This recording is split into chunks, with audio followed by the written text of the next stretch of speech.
Janasena party అధ్యక్షుడు కొణిదెల పవన్ కళ్యాణ్ ఆశయాలతో కష్టాల్లో ఉన్న పేద కుటుంబాలను ఆదుకుంటున్న జనసేన పార్టీ సీనియర్ నాయకుడు మచ్చ గంగాధర్ ఎంజీఆర్ అభినందనీయుడని బట్టు లీలా పేర్కొన్నారు. కాకినాడ నగరపాలక సంస్థ 19వ డివిజన్ జగన్నాథపురంలో నివాసం ఉంటున్న రాకోటి పెంటరాజు ఇటీవల మరణించడంతో ఆ కుటుంబం ఆర్థిక ఇబ్బందులతో సతమతమవుతోంది.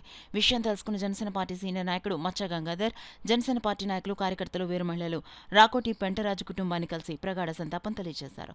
తక్షణ సాయం కింద 2 నెలలకు సరిపడా నిత్యావసర సరుకులు కుటుంబానికి అందించారు. ఈ సందర్భంగా బట్టు లీలా మాట్లాడుతూ మచ్చ గంగాధర్ తన ట్రస్ట్ ద్వారా ఇప్పటి వరకు 335 పేద కుటుంబాలను ఆదుకోవడం అభినందనీయమన్నారు. కార్యక్రమంలో పొన్నాడ నాగేశ్వరరావు, ఎం వీరబాబు తదితరులు పాల్గొన్నారు. బాధాకరంగా ఉన్న కుటుంబాలని మరి పట్టున్న నాయకుడు మన మత్స్యగారి నాయకులు ఎంజీఆర్ గారు ఇటువంటి కార్యక్రమాలు ఎన్నో మరి చేపడుతున్నారు. కాకినాడ పట్ల ఎక్కడికి ఇటువంటి బాధలో ఉన్న వాళ్ళందరి ఇంటికి వెళ్ళి పరామర్శించి వారికి 2 నెలల సరుకులు సరుకులేయడం జరుగుతుంది. ఇలాగే జనసేన పార్టీని బలోపేతం చేస్తూ ముందుకి ఇంకా అనేకమైన కార్యాలు చేపట్టాలని మనస్ఫూర్తిగా కోరుకుంటున్నాము. ఈ కార్యక్రమానికి జనసేన కార్యకర్తలు కానీ, వార్డు 19వ వార్డు సంబంధించిన పెద్దలు కానీ, అలాగే ఇక్కడ ఉన్న వేర్మలు ప్రతి ఒక్కరు కూడా పాల్గొనడం కూడా జరిగింది.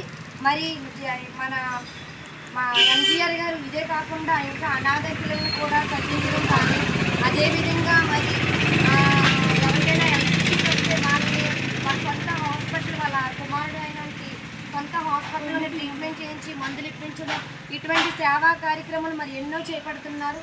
నిజంగా ఇలాంటి కార్యక్రమాలు చేపట్టమంటే ఎంత పెద్ద మనసు ఉండాలి. నిజంగా అటువంటి పెద్ద మనసు ఈరోజు మన ఎంజీఆర్ గారికి నిజంగా ఉన్నందుకు ఆయన మా వార్డు తరఫు నుంచి ఆయనకు అభినందనలు తెలియజేస్తున్నాం.